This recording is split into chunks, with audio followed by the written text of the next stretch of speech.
Wanita ini lagi di toilet. Tapi celana jeans dia semakin sempit. Wanita itu sangat ketakutan. Dia terus berteriak. Kemudian, wanita itu pun dibunuh oleh celana jeans. Rupanya celana jeans ini bernyawa. Dia membunuh wanita itu dan membersihkan darah. Kelihatan seperti tidak terjadi apa-apa. Wanita lain masuk ke toilet lagi. Dia melihat celana jeans itu. Melihat logonya, wanita itu pun kerasukan. Dia membuka sepatunya dan memakai celana jeans itu. Hal yang aneh terjadi lagi. Celana jeans mengontrol kaki wanita itu. Seperti bunga yang lagi menari. Akhirnya wanita itu terjatuh dan menusuk di gantungan baju. Celana jeans berhasil membunuh 2 orang. Dia keluar dari toilet dan masuk ke sebuah kotak. Rupanya celana ini adalah produk baru. Dia bisa menyesuaikan bentuk tubuh orang. Tidak peduli siapapun yang pakai, pasti akan sangat cocok. Demi perilisan produk baru besok, bos sedang rapat dengan karyawan. Tapi mereka tidak tahu, sudah 2 karyawan yang dibunuh oleh celana jeans itu.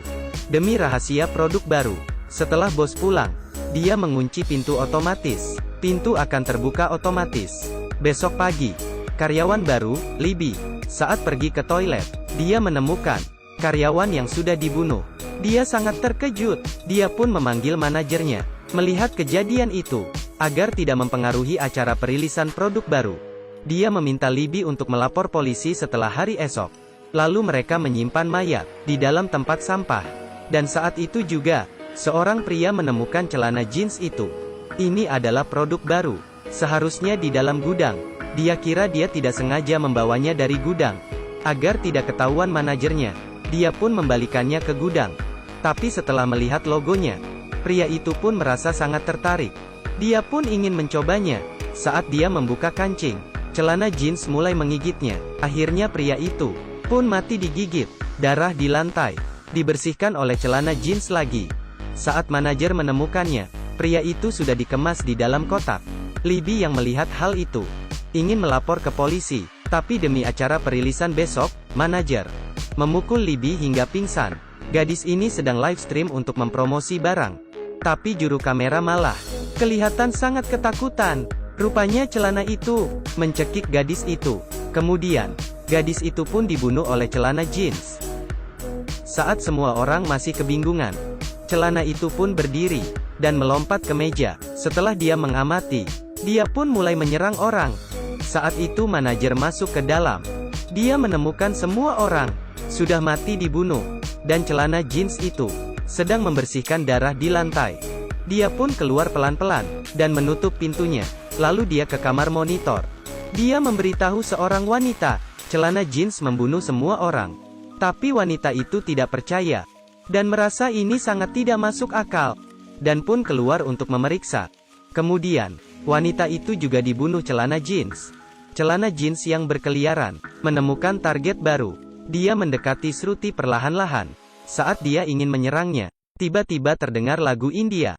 Celana jeans pun berdiri dan mengikuti musik lagu itu, terus menari. Dan semua ini direkam jelas oleh kamera di lantai. Kemudian, Shruti pun meninggalkan ruangan itu dan selamat dari maut. Kemudian celana jeans melihat ke arah patung dan mendekatinya. Dia pun membuat titik di kepala dengan darah. Libby pun tiba-tiba sadar melihat ruangan yang kosong. Dia pun mengambil kamera tadi dan menemukan pembunuhnya adalah celana jeans. Dia pun menemui Shruti dan memberikan rekaman video di kamera itu. Mereka memutuskan segera pergi dari situ. Tapi karena pintu otomatis yang ditutup, mereka tidak bisa keluar. Mereka pun ke ruangan monitor dan menemui manajer. Dan saat itu juga, celana jeans juga mengikuti mereka dan sedang mencoba membuka pintu. Dari rekaman video, celana jeans yang sedang menari, mereka pun membuka lagu India di radio. Alhasilnya, celana jeans berhenti mengetuk pintu dan mulai menari tarian India. Melihat titik merah di kepala patung, mereka pun mengetahui bahwa celana jeans mengerti bahasa India. Jadi mereka melalui radio bernegosiasi dengan celana jeans. Celana jeans menggunakan satu tangan menulis di dinding tentang cerita dia. Ini adalah celana jeans yang aneh. Dia bisa membunuh orang dan juga membersihkan lokasi pembunuhan. Yang lebih aneh itu, dia bisa menari tarian India.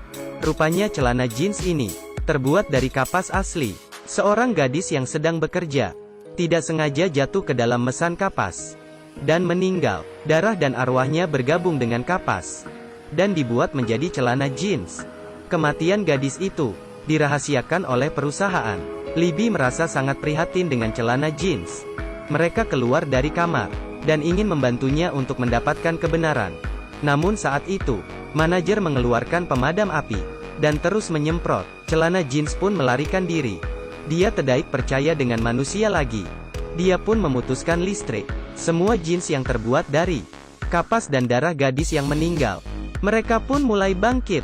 Manajer yang ketakutan kembali ke ruangan monitor. Namun Libby dan temannya ingin bernegosiasi dengan celana jeans. Mengikuti jejak darah, mereka menemukan sekelompok jeans yang sedang membersihkan darah. Mereka sangat ketakutan dan ingin lari dari gudang. Tapi tiba-tiba ditahan manajer. Pintu gudang ditutup dan meminta mereka memberikan rekaman video. Dia tidak ingin hal ini diketahui media. Tapi Libby tidak setuju. Mereka kembali ke gudang dan bersembunyi demi mendapatkan kamera agar rahasia tidak bocor. Manajer pun masuk ke dalam gudang. Dari CCTV, dia kemudian menemukan Shruti dan membunuhnya. Setelah dia ambil kameranya, di dalamnya tidak ada kartu memori. Dan saat itu, para prajurit celana jeans juga masuk ke gudang. Libby berjalan dengan hati-hati, tetapi ditemukan oleh manajer. Dia dicekik manajer hingga pingsan, dan prajurit celana jeans juga menemukan manajer. Mereka pun langsung menyerang. Tidak lama, manajer pun menjadi kerangka tulang. Libby yang terbangun, datang ke aula besar, melihat para prajurit celana jeans. Dia meminta celana jeans untuk tidak membunuh orang yang tidak bersalah. Tapi celana jeans tidak mau mendengarkannya. Saat itu sudah pagi hari. Pintu pun terbuka. Libby ingin menahan orang luar yang ingin masuk ke dalam, agar mereka tidak masuk. Tapi dia terdorong hingga jatuh. Mereka tidak tahu, yang menyambut mereka adalah para prajurit celana jeans yang mengerikan. Tanpa jual beli, maka tidak ada yang dilukai. Bagi teman yang suka memakai celana jeans, akan ketakutan. Terima kasih. Sampai ketemu lagi.